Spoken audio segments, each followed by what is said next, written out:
Buen día a todos.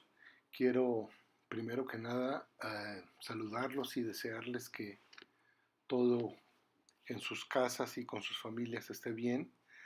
Ah, la última vez que nos vimos pues nos agarró la tragedia del terremoto, pero en fin, vamos a tratar de que la vida continúe adelante a pesar de las circunstancias y por ello hemos decidido a fin de facilitar esto, utilizar los recursos tecnológicos de los que disponemos. Entonces, este primer video tiene como propósito el continuar con la clase anterior que dejamos a la mitad. Como recordarán, habíamos iniciado ya el proceso de cómo construir un instrumento de evaluación, para el cual habíamos hecho un primer ejercicio que llamábamos ingeniería en reversa, en el cual aplicamos un instrumento de estrategias de solución de conflictos y posteriormente estábamos haciendo un ejercicio tratando de reconstruir cuál podría haber sido el proceso que se había seguido para llevar a cabo el diseño de este instrumento. Habíamos también formulado algunas preguntas a ese respecto y hoy lo que vamos a tratar es de hacer el proceso al derecho, es decir, la ingeniería al derecho, eh, llevando a cabo todos los pasos que normalmente se llevan a cabo cuando se construye una herramienta de evaluación. Algo habíamos hablado ya acerca del primer paso que tenemos que dar, que consiste en determinar cuál es el propósito del instrumento. Habíamos tratado de adivinar cuál era el propósito del instrumento de estrategias de solución de problemas y habíamos presentado ya la manera como los autores del instrumento habían definido este propósito. Ahora quiero que entremos un poco más en detalle de cómo se hace esta definición del propósito.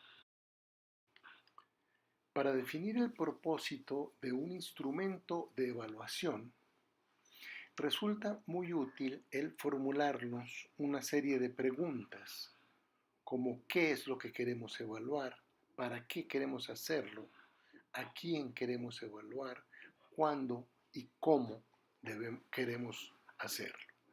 Vamos a tratar de dar respuesta a cada una de estas preguntas. Cuando nos preguntamos a quién queremos evaluar, estamos fundamentalmente haciéndonos la pregunta acerca de el objeto o el sujeto al cual queremos evaluar. Aunque la cantidad de sujetos o de objetos que podemos evaluar en un proceso educativo es infinita, vamos a concentrarnos en los tres más comunes. Primero comenzaremos hablando de la evaluación de centros, que pues es la evaluación de todo lo que tiene que ver con la institución educativa como un todo. La evaluación de programas, que tiene que ver, como su nombre lo indica, con la evaluación de los programas académicos, que son un insumo muy importante. Y por último podríamos hablar de la evaluación de personas. Aquí me voy a detener un poco más porque cuando hablamos de evaluación del aprendizaje, que es el tema de este curso, estamos fundamentalmente hablando de evaluación de personas. Cuando transitamos desde la pregunta de a quién queremos evaluar hacia la pregunta de qué queremos evaluar, estamos hablando de cuál va a ser la propiedad o conducta del objeto o sujeto que vamos a evaluar. Nuevamente, si pensamos solamente en evaluación de personas, son muchas las conductas o muchos los atributos que podemos evaluar en una persona. Podemos empezar evaluando la inteligencia o aptitudes específicas o como más recientemente se les ha dado en denominar inteligencias múltiples. Podemos evaluar también los intereses de las personas, la personalidad de las personas, aquellos rasgos que definen su comportamiento característico y que los distinguen de las demás personas, el estilo de liderazgo y finalmente competencias y aprendizaje, que es lo que más nos atañe en el transcurso de este curso. Para ello no está de más recordar que cuando estamos hablando de competencia, estamos hablando de aprendizajes que ocurren en tres ámbitos diferentes alrededor de una tarea con significado. Estos ámbitos son contenidos declarativos, o lo que llamábamos también en la jerga de los objetivos de aprendizaje, el dominio cognoscitivo. Podemos hablar también de los contenidos actitudinales o el dominio afectivo.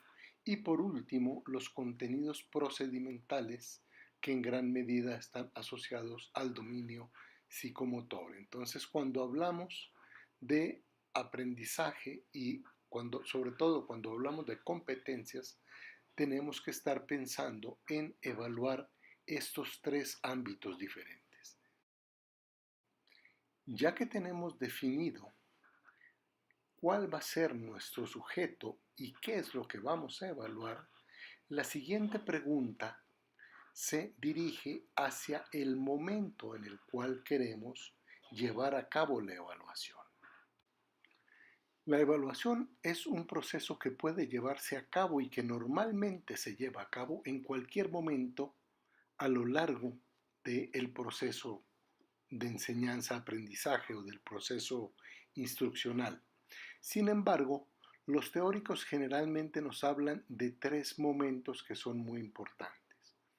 El primer momento es la evaluación que hacemos antes del proceso instruccional, que es lo que se conoce como evaluación diagnóstica o evaluación predictiva o evaluación de inicio o de ingreso. Esta evaluación, ¿para qué nos sirve?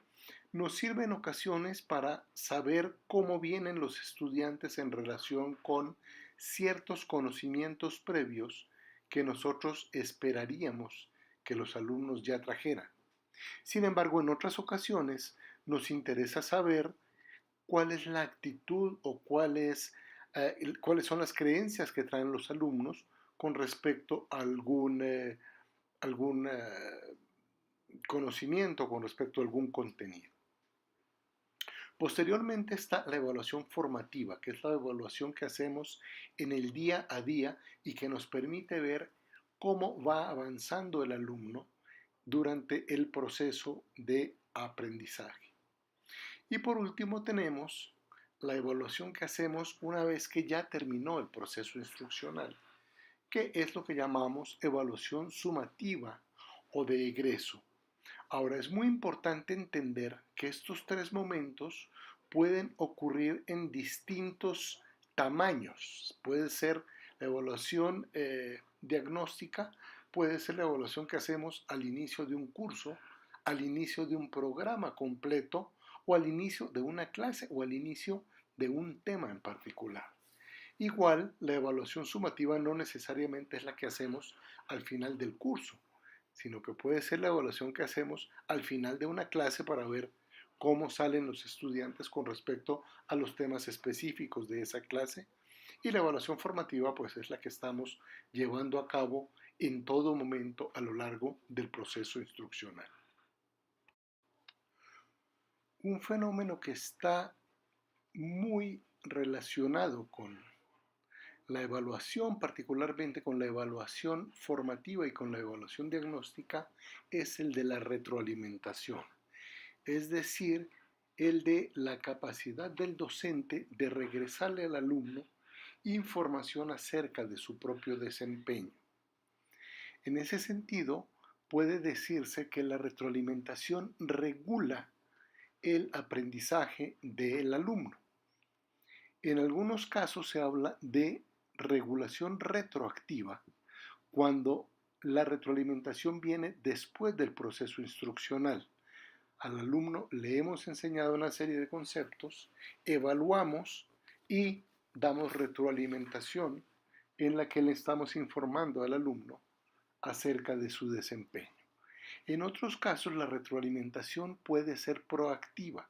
Esto generalmente lo podemos hacer en la misma evaluación diagnóstica, en la cual no evaluamos al alumno después del proceso instruccional, sino que le damos retroalimentación de su desempeño antes del proceso instruccional como una manera de poderlo preparar para los aprendizajes posteriores.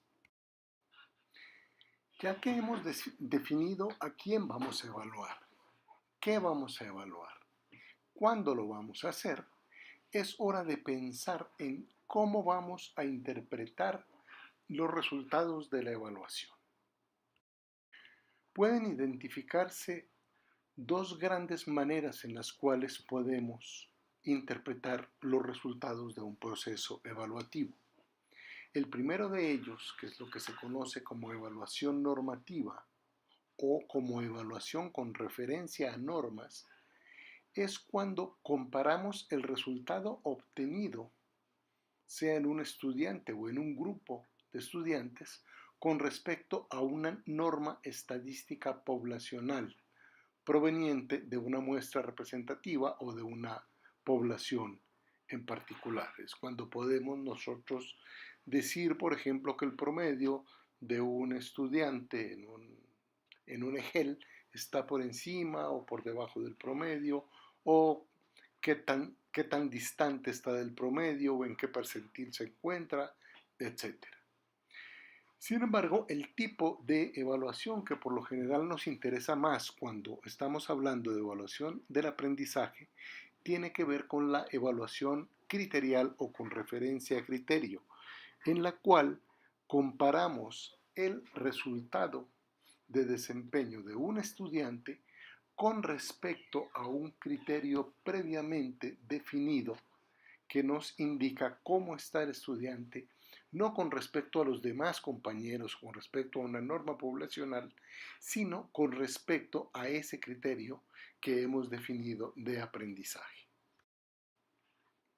Ya que hemos determinado qué queremos evaluar, para qué queremos hacerlo, a quién queremos evaluar y cómo queremos hacer la evaluación, estamos ahora sí en posibilidades de definir cómo vamos a hacer la evaluación, es decir, qué instrumento o qué instrumentos vamos a utilizar para este efecto. Seguramente muchos de ustedes ya conocen algunos o la mayoría quizás de los instrumentos que se utilizan para la evaluación del aprendizaje. Por lo tanto, les voy a pedir que en los próximos segundos, más o menos un minuto, piensen ustedes, traten de hacer, aunque sea mentalmente o por escrito, un listado de aquellos instrumentos que conocen. Posteriormente, vamos a enlistar algunos de los más conocidos.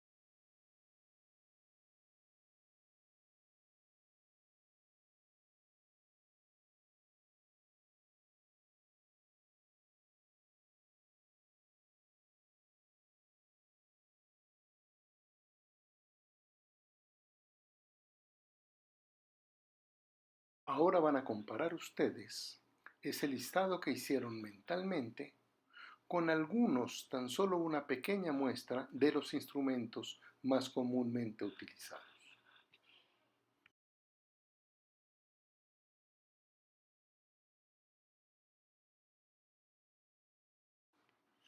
No entraremos en detalle en lo referente a los instrumentos, porque este será justamente el tema de la siguiente fase del proceso y porque además tenemos un par de lecturas con mucha información y muy detallada al respecto.